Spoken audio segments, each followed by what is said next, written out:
Exercise 10.3 का question number third देखते हैं। थर्ड क्वेश्चन में आपको दिया हुआ है, if two circles intersect at 2 points prove that their centre lie on the perpendicular bisector of the common cord.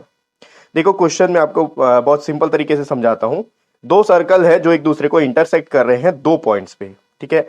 अब हम आपको ये प्रूफ करना है कि उनका जो सेंटर पॉइंट है वहां से लेकर उन दोनों कॉर्ड्स पे यानी कि जो तो कॉमन कॉर्ड है उन दोनों सर्कल का, उस कॉमन कॉर्ड पे परपेंडिकुलर बाइसेक्टर बन रहा है दोनों सर्कल से, ठीक है। ये चीज मैं आपको डायग्राम बना के समझाऊंगा तो आपको ज्यादा अच्छे से समझ में आएगा। चलिए व्हाइट बोर्ड की तरफ चलते हैं और इस क्वेश्चन को सॉल्व करते हैं। देखो क्वेश्चन में क्या बोल रहा है, दो सर्कल है, ये दो सर्कल इस तरीके से है कि एक दूसरे को इंटरसेक्ट कर रहे हैं 2 पॉइंट पे। तो देखो ये दो सर्कल हो गए, ये दोनों पॉइंट है जहां पर दोनों सर्कल इंटरसेक्ट कर रहे हैं। अब इस पॉइंट से अगर आप यहां पर इस पॉइंट से इस पॉइंट को ज्वाइन कर दो तो ये यहां एक कॉर्ड बन गया। ये देखो, अब इस सर्कल को देखो, इसका ये कॉर्ड है, इस सर्कल को देखो तो इसका ये कॉर्ड है। तो ये जो कॉर्ड है ये दोनों सर्कल के लिए कॉमन है क्योंकि ये कॉर्ड दोनों ही सर्कल में आ रहा है। मैं इसको नाम दे देता हूं ए, इसको दे देते हैं बी। अब आपको प्रूफ क्या करना है, प्रूफ आपको यह करना है कि इसके सेंटर पॉइंट से और इसके सेंटर पॉइंट से यहां पर एक परपेंडिकुलर बाइसेक्टर बन रहा है, यानी कि ये सारे के सारे एंगल्स जो हैं ये 90 डिग्री के हैं। उसके साथ ही यहां पर अगर मान लो ये जो पॉइंट है इसको अपन नाम दे देते हैं सी, तो AC जो है AB के इक्वल है। ये अपन को प्रूफ करना है कि AC is equals to AB। इसके साथ ही AC is equals to CB, AC जो है CB के इक्वल है, ये प्रूफ करना है। और साथ ही ये प्रूफ करना है कि मान लो इसका सेंटर O है, इसका सेंटर P है, तो आपको ये प्रूफ करना है कि ये जो OC है AB के ऊपर परपेंडिकुलर है, OC perpendicular to AB, and PC जो है ये भी AB के ऊपर परपेंडिकुलर है, PC परपेंडिकुलर टू AB। ये तीन चीज आपको प्रूव करना है, ठीक है।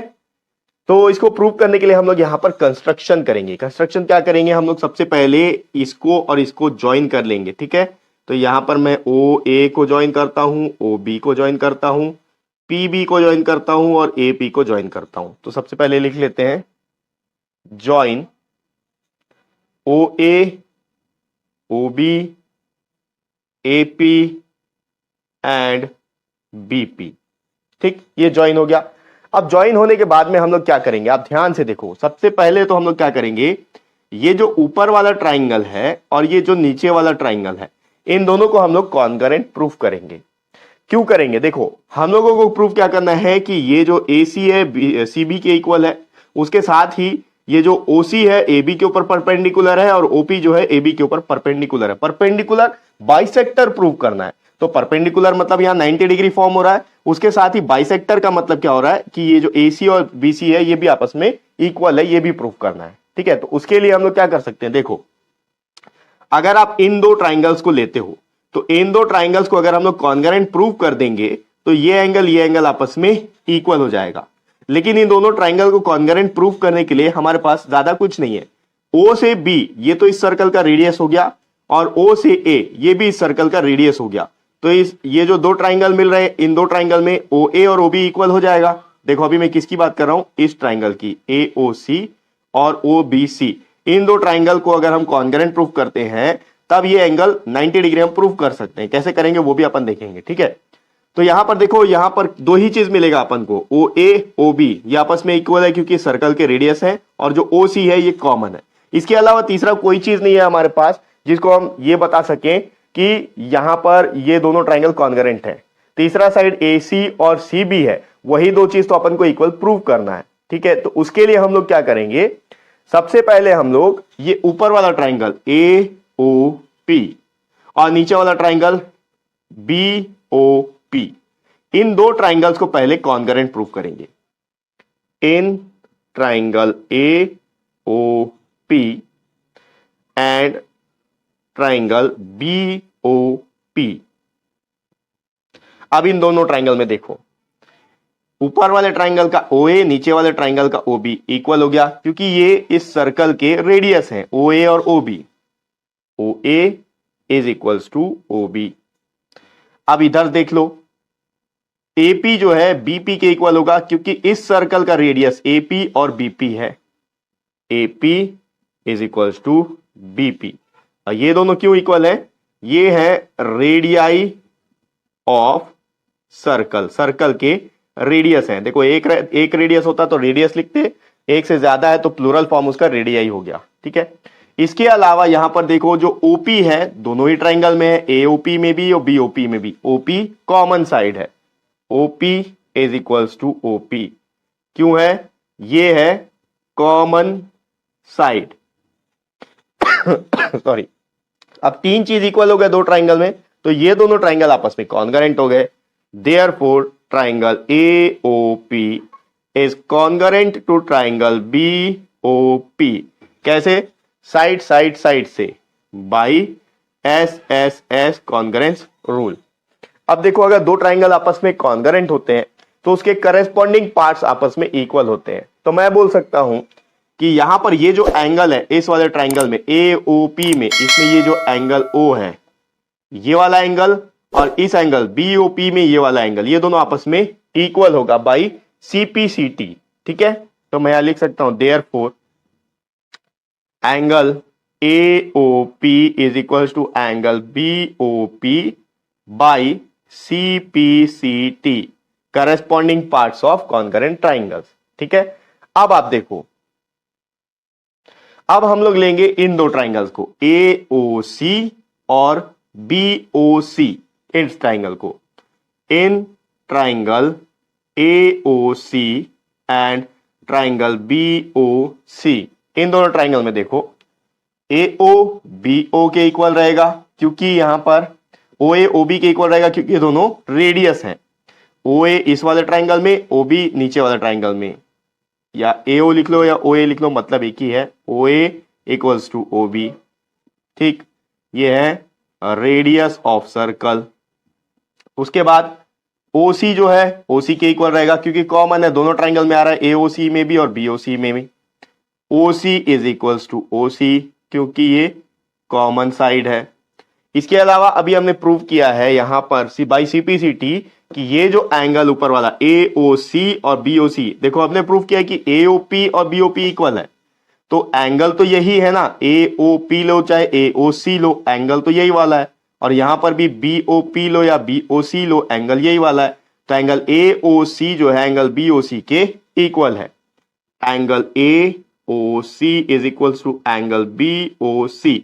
यहां पर आप लिख सकते हो प्रूव्ड अबव, हमने अभी प्रूव किया, या फिर आप इसको इक्वेशन नंबर देके भी यहां पर लिख सकते हो।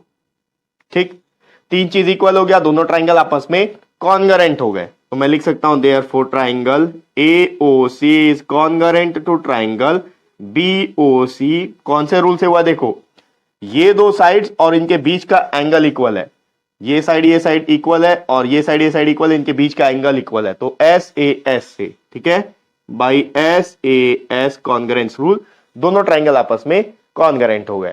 अब दो ट्राइंगल आपस में कॉन्ग्रेंट है तो उनके करस्पॉन्डिंग पार्ट्स आपस में इक्वल हो जाएंगे। तो देखो इस वाले ट्राइंगल का, ऊपर वाले ट्राइंगल का AC और नीचे वाले ट्राइंगल का BC, ये दोनों आपस में इक्वल हो गया।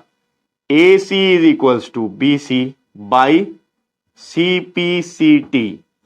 और ये चीज अपने को प्रूफ करना था, AC और CB आपस में इक्वल है, BC बोलो या CB बोलो एक ही मतलब है, तो एक चीज तो प्रूफ हो गया।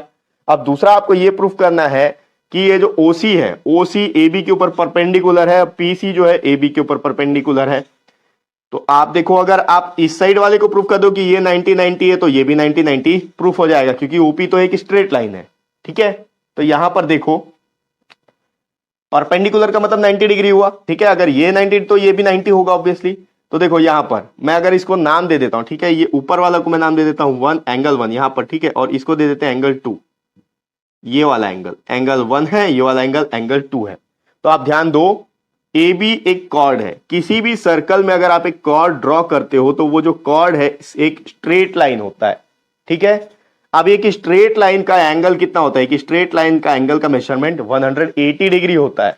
क्यों होता है? तो देखो यहां पर लीनियर पेयर फॉर्म हो रहा है, ACO प्लस OCB, ये दो एंगल मिला के लीनियर पेयर फॉर्म कर रहे हैं। तो मैं इस एंगल को एंगल 1 और इस एंगल को एंगल 2 लिख सकता हूं। डायरेक्टली यहां लिख सकते हो angle 1 is equals to angle 2, sorry angle 1 plus angle 2 is equals to 180 degree. क्यों होगा? Because they are linear pair, they form a linear pair. ठीक, अब देखो जो एंगल 1 और एंगल 2 है ये आपस में इक्वल होंगे। क्यों होंगे? क्योंकि अभी हमने प्रूव किया AOC और BOC कॉन्ग्रेंट है। दो कॉन्ग्रेंट ट्राइंगल्स के करस्पॉन्डिंग पार्ट्स हमेशा इक्वल होते हैं। तो इस हिसाब से यहां पर आप लिख सकते हो angle 1 equals to angle 2। Angle 1 कहां पर आ रहा है? ऊपर वाले ट्राइंगल में। एंगल 2 कहां पर आ रहा है? इस वाले ट्राइंगल में। तो ये दोनों आपस में इक्वल है बाई CPCT। अब अगर ये दोनों आपस में इक्वल है तो एंगल 1 को भी आप एंगल 2 लिख सकते हो, तो मैं लिखूंगा, या फिर एंगल 2 को एंगल 1 कुछ भी आप लिख सकते हो। क्योंकि दोनों इक्वल है तो मैं लिख सकता हूं angle 1 plus angle 1 is equal to 180 degree. क्यों? क्योंकि angle 1 is equal to angle 2 है, हमने प्रूफ किया है बाई CPCT। यहां क्या आ गया? 2 times of angle 1 equal to 180 degree. Angle 1 is equal to 180 divided by 2। ये 2 यहां मल्टीप्लाई हो रहा था, यहां जाके डिवाइड हो गया। 2 1 जा 2, 2 9 जा 18, 2 0 जा 0। एंगल 1 का वैल्यू कितना आया? 90 डिग्री। अब अगर एंगल 1 90 डिग्री का है, ऊपर वाला एंगल, तो एंगल 2 कितने का हो गया? ये भी 90 डिग्री का हो गया। क्यों? क्योंकि एंगल 1 और एंगल 2 आपस में इक्वल है। अब अगर ये 90 डिग्री प्रूफ हो गया तो ऑब्वियसली ये एक परपेंडिकुलर लाइन है, क्योंकि ये एक स्ट्रेट लाइन है और ये भी एक स्ट्रेट लाइन है। तो देखो यहां पर AC जो है OB के ऊपर, सॉरी AC जो है AP के ऊपर परपेंडिकुलर है और CB जो है वो OP के ऊपर परपेंडिकुलर। देयरफॉर आप लिख सकते हो यहां पर AC is perpendicular to OP and BC is also perpendicular to OP। क्योंकि एंगल 1 90 डिग्री आ गया तो इसके चारों एंगल्स 90 डिग्री के हो गए।